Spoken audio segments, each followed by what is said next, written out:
Vem acompanhar comigo o primeiro capítulo de A Lena Existe.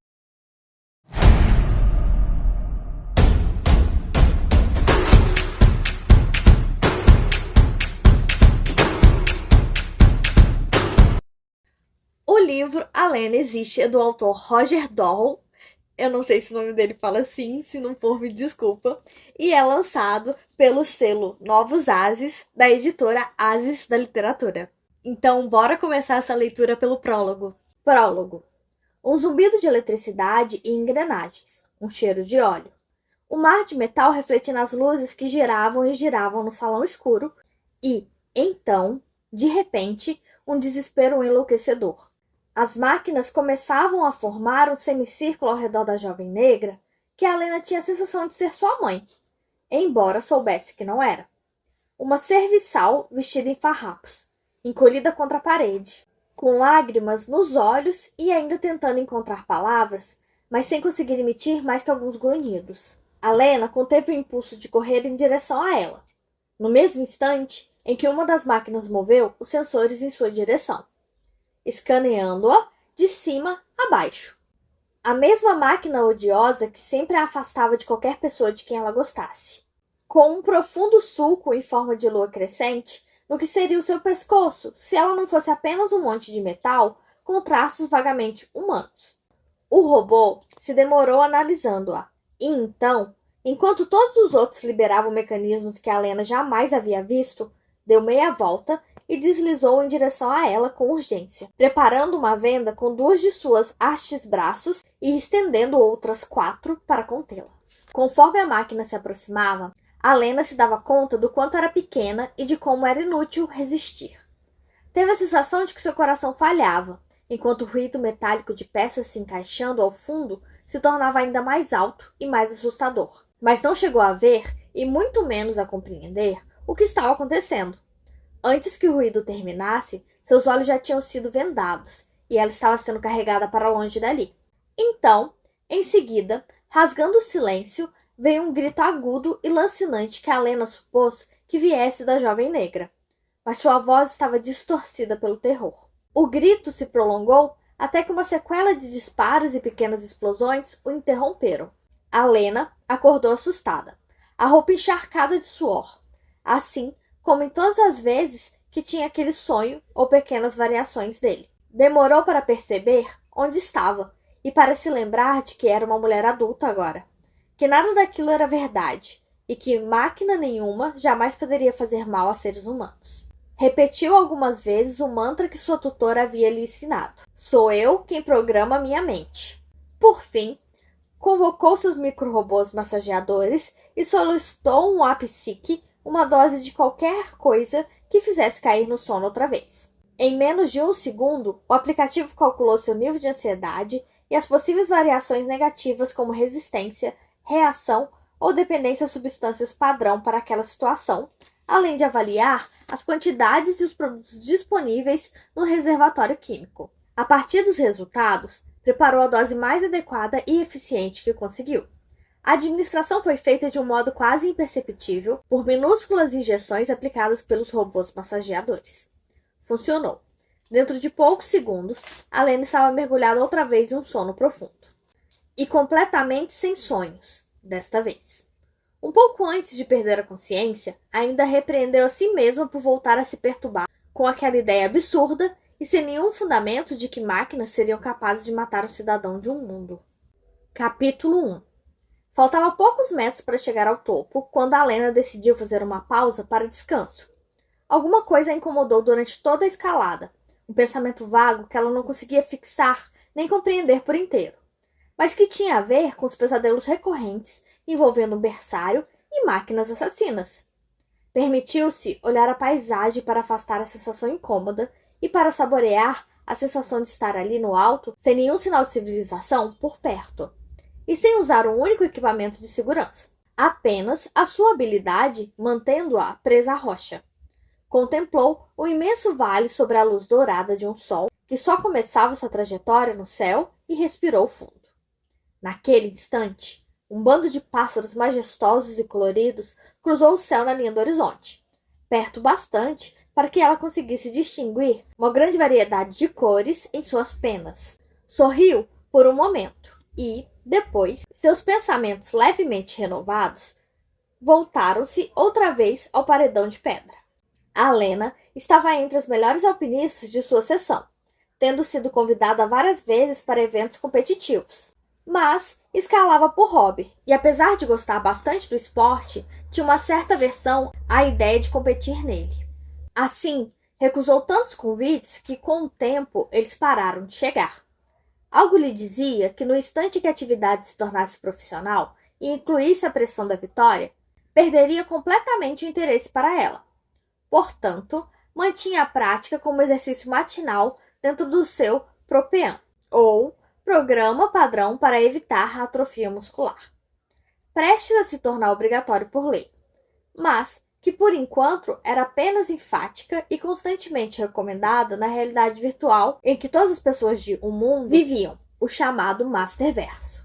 Agora, estava a cerca de 12 metros do topo de mais um paredão nível Pro e suspeitava bem abaixo da média de tempo para aquele percurso. Poderia acessar e conferir esses e outros lados a qualquer momento no ranking da atividade, mas realmente não ligava para estatísticas e muito menos se importava com rankings. Preocupava-se apenas em chegar ao topo, superando a vertigem de alcançar a altitude sem nenhum tipo de preparação prévia ou itens de segurança. Naquela manhã, porém, bastou pensar nisso para que essa sorte mudasse.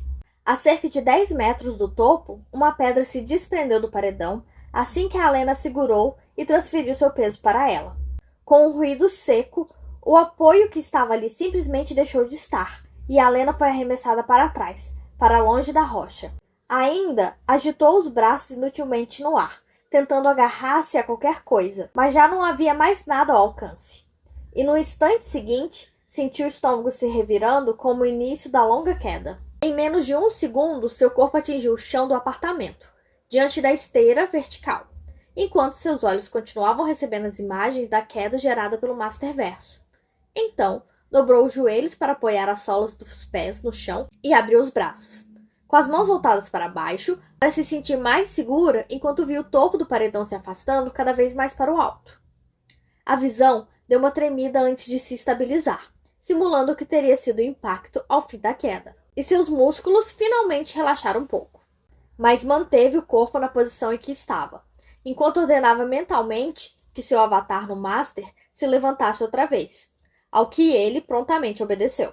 Conforme o protocolo, toda a prática física no Propean começava e terminava com uma conversa com o treinador, que era uma IA especializada.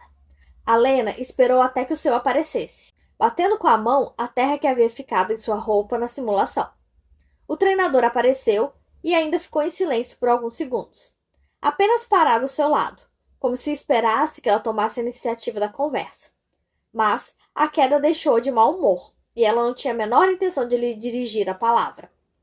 Diante disso, o treinador começou com sua animação artificial quase deslocada para a circunstância. Parabéns, você fez um excelente trabalho. Infelizmente, a natureza oferece riscos, por mais habilidosa e cuidadosa que você possa ser. Estatísticas asseguram que eventos como esse que você vivenciou têm uma chance de ocorrência de... Danem-se as estatísticas! Explodiu Alena, interrompendo, sem a menor ideia de onde tinha vindo aquela agressividade toda. Ainda assim, teria continuado no mesmo tom, mas ficou preocupado que os vizinhos pudessem ter ouvido. Afinal, o Propean obrigava os usuários a se comunicar em voz alta, para evitar também a atrofia das cordas vocais, que em outras situações cotidianas já não eram mais usadas, bastando mentalizar as palavras para que elas fossem ditas na realidade virtual. O treinador piscou, esperando por mais um instante, e em seguida passou para mais um discurso automático provocado pela reação dela. Sua agenda de hoje foi reprogramada para incluir uma consulta à sua tutora no AppSeek, logo depois de tomar um banho. Uma das normas fundamentais e mais antigas do Masterverso é a reprovação do comportamento agressivo em ambientes não específicos para expressões de violência. Sua tutora já foi notificada sobre. Alena encerrou a conexão antes que o discurso acabasse. Sentou-se no pequeno centro vazio da sala de máquinas, onde havia caído, entre as suas dezenas de robôs domésticos multifuncionais que esperavam stand-by, e sentiu o traseiro e os cotovelos doloridos pela queda. Por causa daquele pequeno risco, muita gente usava os equipamentos de proteção pessoal ao fazer escaladas ou, então, colocava algum tipo de colchão embaixo da esteira vertical. A Lena achava tudo um grande exagero, mas se perguntou se antigamente, quando as pessoas eram mais acostumadas a usar o corpo no dia a dia, uma queda de poucos centímetros como aquela também era tão dolorosa. E então, o outro pensamento lhe ocorreu. Enquanto olhava para a sala escura, entulhada de máquinas, e ouvia um leve zumbido provocado por elas, deu-se conta de que aquilo era o fato de que seus ouvidos escutavam o dia inteiro e escutariam todos os dias de sua existência, mesmo que suas atividades no Master pudessem ser barulhentas. Afinal, na realidade virtual, os sons eram impulsos elétricos transmitidos diretamente pelos chips cerebrais, não ondas sonoras reais no ambiente físico à sua volta e captados por seus ouvidos de verdade. A interface entre cérebro e computador tinha evoluído a tal ponto que era possível distinguir uma sensação real de uma experimentada na VR, realidade virtual. Não somente os sons, mas também os cheiros, o tato e até o paladar, sendo somente impulsos elétricos no cérebro, já que eram reproduzidos à perfeição pelos 8 chips implantados em cada ser humano no planeta. Os impulsos visuais, inclusive, eram tão precisos que muitas décadas antes, os avatares que lembravam desenhos animados tinham sido totalmente substituídos por imagens realistas de pessoas. Claro, muitos gostavam de fazer incrementos à aparência e incluir detalhes que lembravam animais ou seres mitológicos, mas ainda assim, em termos de percepção da realidade, andar em um ambiente compartilhado no Masterverso não era diferente de andar em ambientes reais, o que já quase ninguém mais fazia. A Lena se lembrou de uma professora do colégio que dizia: não existe razão para acharmos que aquilo que imaginamos ou que está apenas na nossa cabeça é menos verdade do que aquilo que experimentamos na realidade exterior. Há muitas provas científicas de que pensar em um movimento ou realizar com o corpo físico são informações exatamente iguais para o cérebro. Sonhar com uma maçã ou enxergar uma com os próprios olhos dá na mesma para ele. A noção de que uma das maçãs é real e a outra não só existe em nossa cabeça. E é muito mais uma questão cultural do que fisiológica. A Lena piscou. Por alguns instantes, a imagem de sua professora havia se materializado diante dos seus olhos, como se também não houvesse diferença entre lembrar ou viver novamente um fato do passado. Mas aquelas ideias todas eram profundas, perturbadoras para elas, que, então, encolheu as pernas e envolveu-as com os braços, apoiou a testa sobre os joelhos e repetiu algumas vezes o mantra que ela mesma havia inventado, mas bem baixinho dessa vez, para ter certeza de que nenhum vizinho escutaria.